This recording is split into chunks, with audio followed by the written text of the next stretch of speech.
Hello traders and investors, welcome to Shaurya trading indicator. So ఈ వీడియోలో మనము 26 September కోసం 5 న్యూస్ బేస్డ్ స్టాక్స్ చూద్దామండి. ఓకేనా. సో మన ఫస్ట్ స్టాక్ వచ్చేసి ఓఎన్జీసీ అండి. సో ఓఎన్జీసీలో మనకైతే కంటిన్యూస్గా బయ్యర్స్ అయితే యాడ్ అయ్యి ఉన్నారు. చూస్తున్నారు కదండి, మనకి కంటిన్యూస్గా సపోర్ట్ ఉంది. అండ్ ఈరోజు అయితే మనకి సెల్లర్స్ కూడా యాడ్ అయ్యారు. చూస్తున్నారు కదండి, ఇక్కడ మనకి సెల్లర్స్ కూడా ఉన్నారు. సో ఒకవేళ 300 లెవెల్ బ్రేక్ అయిపోయింది అనుకోండి, 300 లెవెల్ పైన ఒక 5 మినిట్స్ క్యాండిల్ క్లోజ్ అయితే నెక్స్ట్ మళ్ళీ మనం కాల్ సైడ్ చూడొచ్చు. ఓకేనా. అండ్ మన సపోర్ట్ వచ్చేసి ఫస్ట్ సపోర్ట్ మనకి 297 దగ్గర ఉంది అండి. ఓకేనా. అండ్ మన నెక్స్ట్ స్టాక్ వచ్చేసి పిరమల్ ఫార్మా అండి. సో పిరమల్ ఫార్మాలో చూస్తే మనకి మంచి పెద్ద గ్యాప్ అప్ అయింది, రైట్.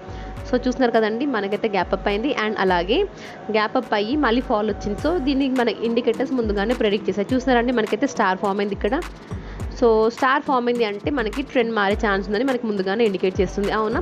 సో ఇంత పెద్ద గ్యాప్ అప్ అయినప్పటికీ కూడా మనకైతే స్టార్ ఫామ్ అయింది. అండ్ అలాగే కన్సాలిడేషన్ కమ్ మనమైతే నెగటివిటీని చూసాము. ఓకేనా.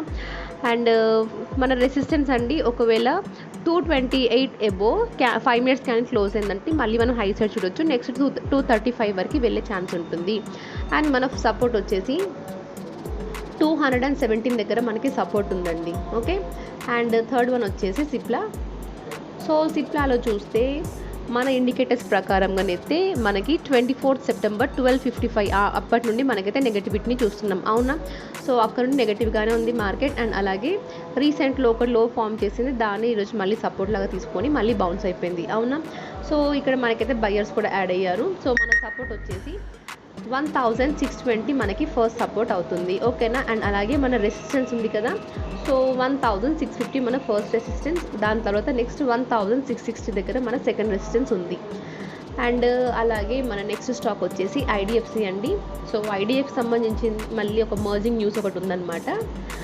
సో ఐడిఎఫ్సి చూస్తే మన ఇండికేటర్స్ ప్రకారంగానైతే సో చూసినా కదండి, ఇక్కడ నుండి మనకైతే నెగిటివ్ ట్రెండే ఉంది. సో ఇది ఎప్పటి నుండి అంటే 24 సెప్టెంబర్ 11 o'clock నుండి, ఓకేనా, 11:05 నుండి మనకైతే నెగిటివ్ ట్రెండే ఉంది. అండ్ మనమైతే చాలా పెద్ద ఫాల్ చూసాము. అండ్ అలాగే మనకు కూడా సెల్లర్స్ అయితే యాడ్ అయ్యి ఉన్నారు, అవునా. సో ఈరోజు అయితే మనకి బయర్స్ కూడా యాడ్ అయ్యారు. సో ఇక్కడ నుండి మళ్ళీ మార్కెట్ అప్ సైడ్ మూమెంట్ వెళ్ళింది, ఓకేనా. సో ఒకవేళ రేపు మళ్ళీ మన ఫాల్ రావాలి అంటే 109 ఉంది కదండి. సో 109 కింద 5 మినిట్స్ క్యాన్ క్లోజ్ అయితే మళ్ళీ మనం సెల్ సైడ్ చూడొచ్చు. అండ్ మన ఫస్ట్ రెసిస్టెన్స్ వచ్చేసి 111 దగ్గర మన ఫస్ట్ రెసిస్టెన్స్ ఉంది, ఓకేనా. అండ్ నెక్స్ట్ వన్ వచ్చేసి వేదాంత, ఓకేనా. సో వేదాంతో చూస్తే మనకి సో ఈరోజు కూడా వేదాంత గ్యాప్ అప్ అయింది. చూస్తారు కదండి, గ్యాప్ అప్ అయింది. అండ్ అలాగే మనకి సెకండ్ క్యాండిల్ పైన మనకైతే స్టార్ సింబల్ ఫామ్ అయింది. సో స్టార్ ఫామ్ అయిన వెంటనే మనమైతే మళ్ళీ డౌన్ ఫాల్ చూసాం, అవునా. అండ్ అలాగే నిన్న కూడా అలాగే జరిగిందండి, మార్నింగ్ గ్యాప్ అప్ అయింది కదా. సో మంచి బుల్లిష్ మూమెంట్ చూసాము. మళ్ళీ మనకి ఎప్పుడైతే స్టార్స్ ఫామ్ అయ్యాయో మనమైతే కొంచెం నెగటివిటీని అనేది ఫేస్ చేయాల్సి వచ్చింది, రైట్. అండ్ అలాగే ఇప్పుడు వేదాంతలో సపోర్ట్ చూస్తే మనకైతే 476 దగ్గర మనకి సపోర్ట్ ఉందండి. ఒకవేళ బ్రేక్ అయిందంటే నెక్స్ట్ మనకి 470 వరకు వెళ్ళే ఛాన్స్ ఉంటుంది, ఓకేనా. అండ్ అలాగే మన ఫస్ట్ రెసిస్టెన్స్ వచ్చేసి 483 అండి. ఒకవేళ బ్రేక్ అయిందంటే నెక్స్ట్ 490, నెక్స్ట్ 500 వరకు కూడా వెళ్ళే ఛాన్స్ ఉంటుంది. సో ఇవ్వండి మన 5 న్యూస్ బేస్డ్ స్టాక్స్. మీ వాచ్ లిస్ట్లో యాడ్ చేసి తప్పకుండా వాచ్ చేయండి. Thank you for watching.